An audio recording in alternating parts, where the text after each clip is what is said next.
السماوات يتفطرن منه وتنشق الأرض وتخر الجبال هدا أن دعوا للرحمن ولدا۔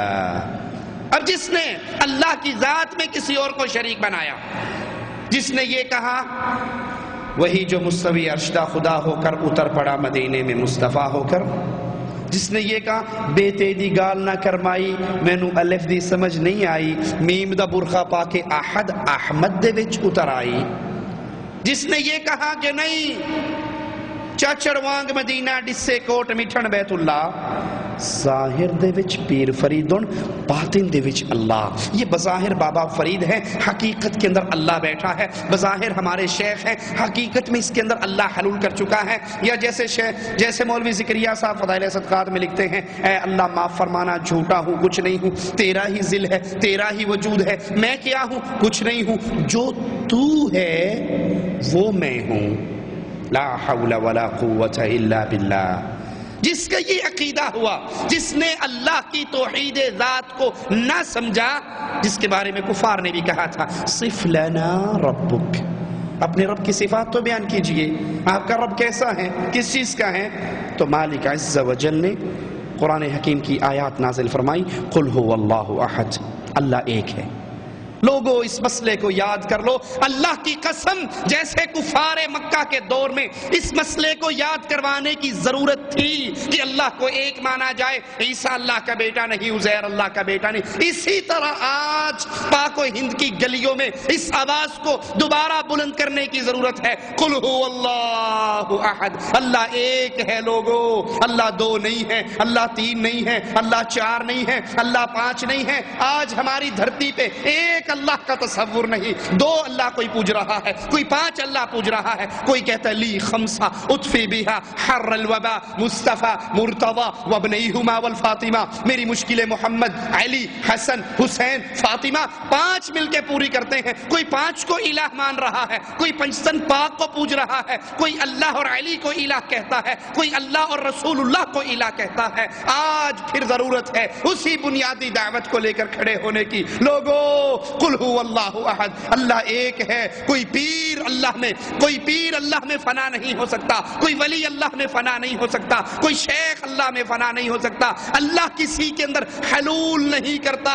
منصور حلاج نے انا الحق کا نعرہ لگایا تو لوگوں وہ منصور حلاج اللہ کا ولی نہیں تھا، وہ فرعون کی جماعت سے تھا، اس نے بھی کہا تھا انا ربکم الاعلی، وہ کافر تھا۔ یہ عقیدہ، یہ نعرہ، یہ دعویٰ، یہ کفر کا دعویٰ ہے، ایمان کا نہیں۔ لوگوں پھر سبق یاد کرو، قل هو اللہ احد، اور جس کو یہ سبق یاد نہیں اس کے روزے برباد ہیں، اس کی نماز برباد ہے، اس کے جہاد برباد ہے، اس کا قتال برباد ہے، اس کے مارکے برباد ہیں، اگر اس نے اس سبق کو یاد نہیں کیا کہ قل هو اللہ احد، اللہ ایک ہے، اپنی ذات میں اکیلا ہے، کوئی اس کے نور کا ٹکڑا نہیں ہے، کوئی اس کا حصہ نہیں ہے، کوئی اس میں نہیں گیا وہ کسی میں نہیں گیا۔ یہ تمام عقیدے کفر اور شرک کے عقیدے ہیں۔ اگر یہ پہلا سبق توحید کا یاد رہے گا تو پھر بات آگے چلے گی، پھر نماز روزے کی گنتی ہوگی، پھر حج و جہاد و زکوٰۃ کی گنتی ہوگی۔ یہ توحید دوبارہ یاد کروانے کا وقت ہے لوگوں، اس دعوت توحید کو دوبارہ بلند کرنے کا وقت ہے کہ اللہ اپنی ذات میں اکیلا ہے،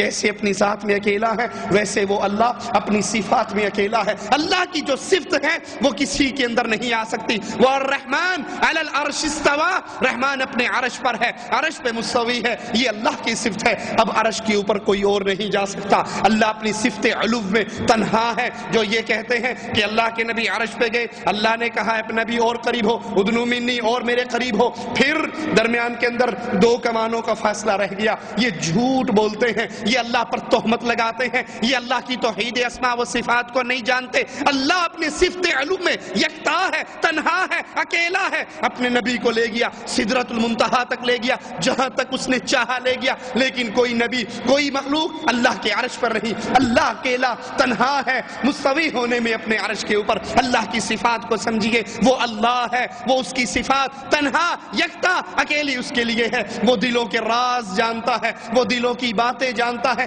کالی سیاہ چیونٹی کالی رات کالے پہاڑ کی جڑ میں چلتی ہے، یہ اللہ ہے جو اس چیونٹی کو اس جگہ پہ دیکھتا بھی ہے، اس کا رزق یہاں پر پہنچاتا بھی ہے۔ یہ اللہ اپنی صفات میں اکیلا ہے، اللہ کے علاوہ اس کی صفتوں کو اور اور کوئی نہیں جانتا، اور کسی کے اختیار میں نہیں ہے، اللہ دلوں کے راز جانتا ہے۔ اب جس کا یہ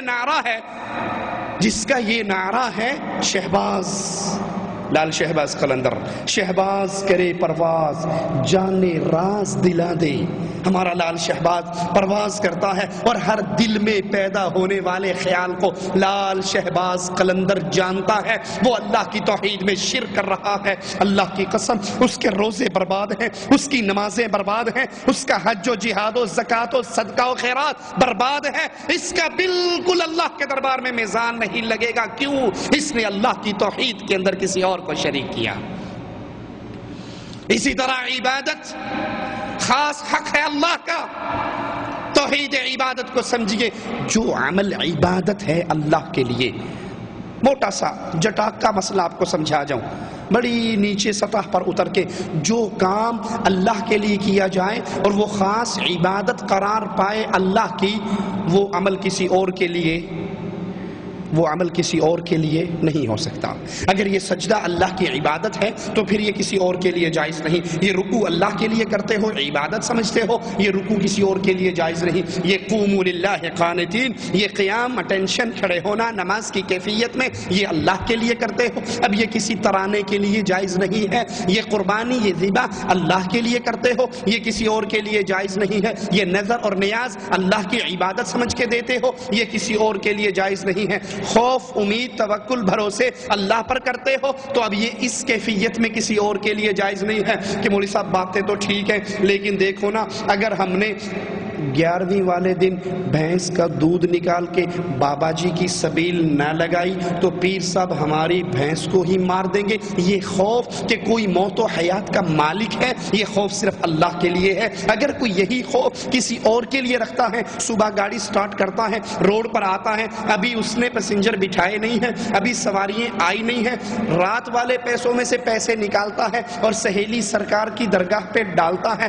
غریب نواز کے پاس سے بابا اجمیری کے پاس سے گزرتے ہوئے اس کو غریب نواز سمجھتے ہوئے اس کی صندوقڑی میں ڈالتا ہے اور ہاتھ باندھ کے جھکتے ہوئے گزرتا ہے، بابا ویکھلا میں ہجے نہیں کمایا، تینوں ٹیکس پہلے دیتا، میں تجھے پہلے دے رہا ہوں، میری بعد میں آئے گی، اب خیال کرنا۔ اور کہتا ہے کہ جناب آپ نہیں سمجھتے، اگر ان کو یہ نہ دیا جائے، یہ چلتی گاڑیوں کو الٹ دیتے ہیں، یہ ایکسیڈنٹ کروا دیتے ہیں، ان کے ہاتھ بڑے پہنچے ہوئے ہیں، یہ لکھے لیکھ مٹا دیتے ہیں، جو اللہ لکھتا ہے یہ مٹانا چاہے تو مٹا سکتے ہیں۔ خدا دا پھڑیا چھڑاوے محمد دا پھڑیا چھڑا کوئی نہیں سکتا، یہ جو چاہے کر لے، ان کو اختیار ہے۔ اللہ کے لکھے ہوئے کو مٹا دے تو ان کو اختیار ہے، لیکن ان کے کہے کو کوئی چینج نہیں کر سکتا۔ جس کا یہ عقیدہ ہے وہ اس عقیدے پر غیر اللہ کی نظر و نیاز دیتا ہے تو یاد کر لیجئے، اللہ کی قسم وہ اللہ کی خالص توحید کے اندر ان مردوں کو شریک بنا رہا ہے۔ اس کی نمازیں، اس کے روزوں کی قدر و قیمت نہیں ہونے والی، اس کا رمضان بیکار گزر رہا ہے۔ اس روزے کی کیفیت میں، اس روزے کی حالت میں اللہ سے ڈر کے اللہ کے گھر میں رسول کے منبر سے یہ کہہ رہا ہوں، غور کیجئے، اللہ کی قسم اگر کوئی شرک کرنے والا حالت سیام میں، روزے کی حالت میں بیت اللہ کا طواف کرتے ہوئے، رمضان میں عمرہ کرتے ہوئے اس طواف کے چکروں میں مر جائے، رب محمد کی قسم وہ مرتے ہی جہنم کے دروازے سے جہنم کے اندر داخل ہوگا، اس کی قبر کو جہنم کا گڑھا بنا دیا جائے گا، اس کے طواف، اس کے رمضان کے عمرے، اس کے روزے کی قدر و قیمت نہ ہوگی، کیونکہ اس نے اللہ کی عبادت میں مردوں کو شریک ٹھہرایا، اس نے اللہ کی عبادت میں غیروں کو شریک ٹھہرایا۔ وہ سجدے اللہ کے لیے کرتا تو قبروں پہ کرتا، وہ رکوع اللہ کے لیے کرتا تو قبروں پہ کرتا، اپنے پیر کے پاؤں چھونے کے لیے کرتا، وہ نیاز اللہ کے لیے دیتا تو نیاز درگاہوں پہ دیتا، وہ قربانی اللہ کے لیے حج پہ کرتا تو قربانی درگاہوں اور عرصوں پہ جا کر کرتا، وہ اللہ سے محبت کرتا تو اس سے بڑھ کر اپنے پیروں سے محبت کرتا، وہ اللہ کا ڈر رکھتا تو اس سے بڑھ کر اپنے پیروں کا ڈر رکھتا۔ اس سے کہو تو نے چوری نہیں کی تو اللہ کی قسم اٹھا، وہ چور ہوگا بھی تب بھی اللہ کی قسم اٹھانے میں ہچکچاہٹ کا اظہار نہیں کرے گا اور جھوٹی قسم اٹھا جائے گا۔ اسے کو تو نے چوری کی ہے تو آجا پھر بابا جی کے دربار کے دروازے کی کنڈی کھول دے، تو وہ اتنا ڈرتا ہے ان مردوں سے، وہ اتنا ڈرتا ہے ان قبروں سے، وہ اتنا ڈرتا ہے ان ڈھیریوں سے کہ وہ چور نہ ہوتے ہوئے بھی، سچا ہوتے ہوئے بھی پیر کے دروازے کی کنڈی کھولنے کے لیے تیار نہیں ہے۔ کیوں؟ کیوں؟ وہ سمجھتا ہے ان کا قہر اگر پڑا، ان کی طرف سے اگر ناراضگی ہو گئی تو پھر ہم ملیا میٹ ہو جائیں گے۔ وہ اللہ سے اتنا نہیں ڈرتا جتنا غیروں سے ڈرتا ہے، اسے اللہ پر اتنی امید نہیں ہے، اللہ سے اتنی امیدیں نہیں ہیں جتنی اسے